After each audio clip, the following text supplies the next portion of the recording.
Hello there.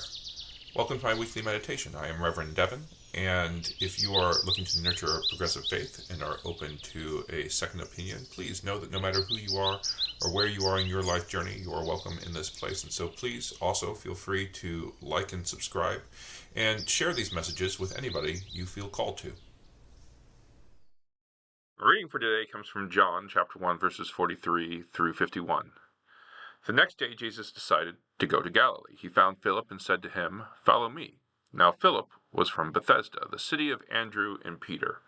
Philip found Nathanael and said to him, "We have found him, about whom Moses in the law and also the prophets wrote, Jesus, son of Joseph, from Nazareth." Nathanael said to him, "Can anything good come out of Nazareth?" Philip said to him, "Come and see." When Jesus saw Nathanael coming towards him, he said to him, "Here is truly an Israelite in whom there is no deceit." Nathanael asked him, "Where did you get to know me?" Jesus answered, "I saw you under the fig tree before Philip called you." Nathanael replied, "Rabbi, you are the Son of God. You are the King of Israel." Jesus answered, "Do you believe because I told you that I saw you under the fig tree? You will see greater things than these." And he said to him, "Very truly I tell you, you will see heaven open and the angels of God ascending and descending upon the Son of Man." Hello, sisters and brothers. Welcome to another weekly meditation here at the Ascension Lutheran Church. Today we're talking about hearing voices, but voices that come from God, and how those voices are able to help us grow and be better people here within the world today. The readings that we have from 1 Samuel chapter 3 and the first chapter of John are not necessarily stories that focus in on people hearing things, but rather about what it is we are willing to believe. In Samuel, we have this amazing instance where Eli tells Samuel to trust that voice of God that he is hearing. And in the reading that we have from John that was shared here, we have a situation where Nathanael, who became a follower of Jesus, had to believe that some dude from a back country town like Nazareth, of all places, could be the Messiah of God. And so that is what we're going to talk about today, and hopefully this will be helpful for you all. So, starting this discussion with the reading from John, I think what the passage was really meant to display to us was the ways in which we struggle to believe the voice of God, even when that voice comes to town and speaks directly to us. In the case of the gospel, that voice is Jesus Christ, the literal word of God here on earth. And very often throughout the gospel, we see people struggle to accept or trust or believe in that voice, even though it is coming from a good place. Jesus is trying to help people. Jesus is trying to help us be good people. But we find within our lives many reasons not to believe that voice that tells us we can do better. Either because we don't believe that the world is going to allow us to do better, or because we believe, well, that voice is coming from a podunk place like Nazareth. What would they have to say about anything? You don't trust the source of that voice, or because maybe we've heard people speak up for God in the past, and that voice led us in a wrong direction. There's many reasons for us to be mistrustful within the world, but what the Bible continually tells us, not just within the New Testament, but also within the Hebrew Bible, is that if we're not willing to put our faith in God, if we're not willing to put our faith in anything, actually, then we are not making space for that opportunity of growth. Yes, there is a possibility that when we give somebody our trust, that trust can be abused. But what we can find certainty in is when we give that trust to God, then that trust will be honored. We can put our faith in God. The real question is whether or not the calls that we hear that say they are of God are really from God. So this last week, our church fell victim to an email scam where somebody mimicked the account of staff here at the church and tried to use that to get people to buy gift cards that they would be able to steal money from them with. And this is a scam I think many people probably are familiar with. And it's unfortunate that somebody would use the name and the relationship that people have with their church, of all things, to try to steal money with them from. But this is something that has become common in the era that we're living in. I think a lot of people nowadays, when we go through our emails, are very skeptical about the emails that we get. If we get an email from somebody that we know that says, hey, I want to speak to you, I have something special that I need to say just to you, we have learned to check those addresses. We have learned to be wary of phishing emails. We have learned that in this online age that we're in, that not all information is information that we can trust.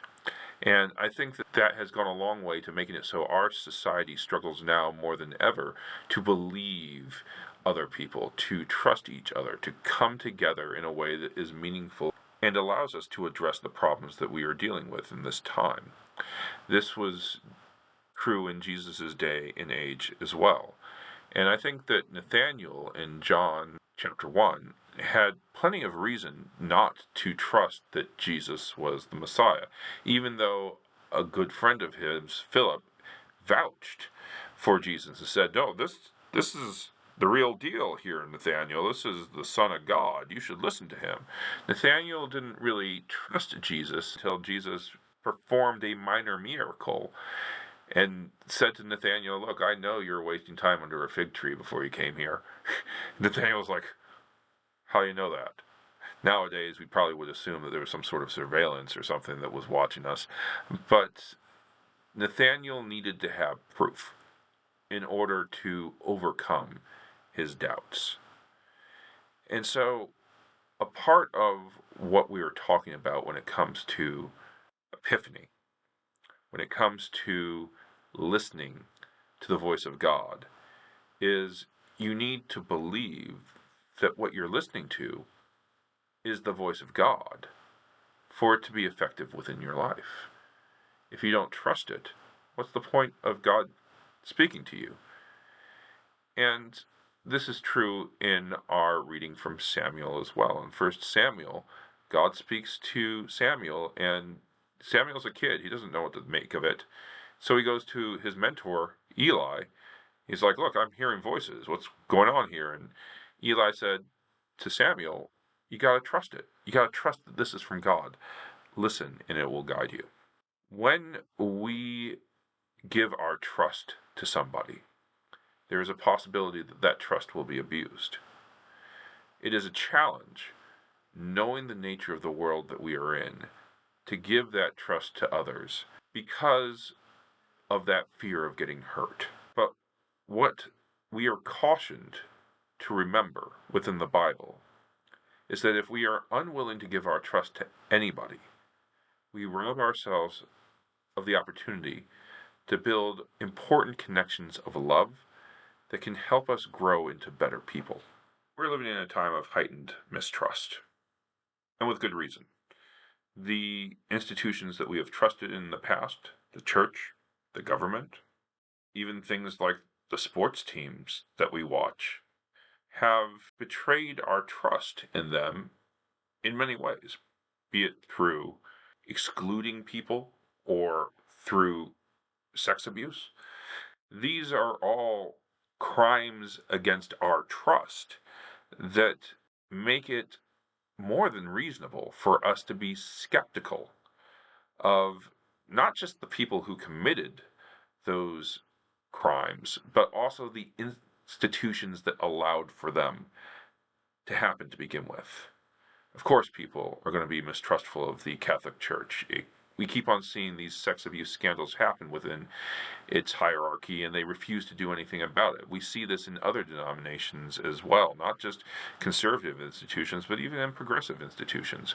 It makes one wonder whether or not faith and religion are the problem. It makes one wonder whether or not Christianity is the problem. And we see cases of abuse within our government to the point where we think somebody who wants to destroy government, our democracy, might be a better choice as the leader of the free world than somebody who represents the status quo. I think that if we were to ask Jesus about all this mistrust that exists within the world today, Jesus himself would understand. Of course, there is a reason for you to be skeptical about these folks who come to you saying that they want to do what is best for you. Because, yeah, not everybody does.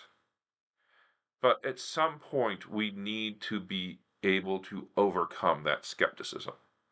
At some point, we need to just recognize that shutting the door and keeping our trust from everybody is as bad an option as continuing to trust in someone who has repeatedly misused that trust. We need to be seeking out people within the world and within our lives whom honor the trust that we give them. And so I think that what we are seeing is people are getting to the point where they would prefer to trust nobody than anybody.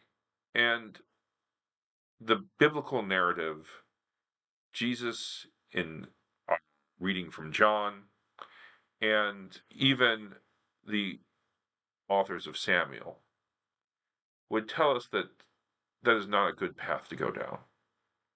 Rather, we need to be willing to risk getting hurt in order to give people the opportunity to honor our trust.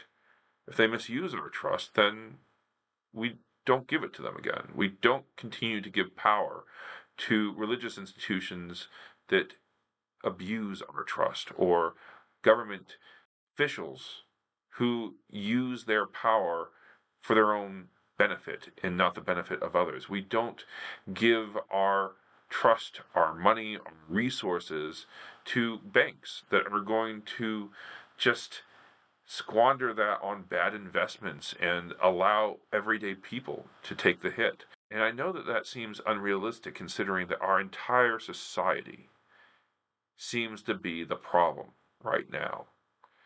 But the message of Jesus Christ was a message that was meant to transform not just each of us individually, but society as well. Christ tells us that transformation starts with each of us, each of you.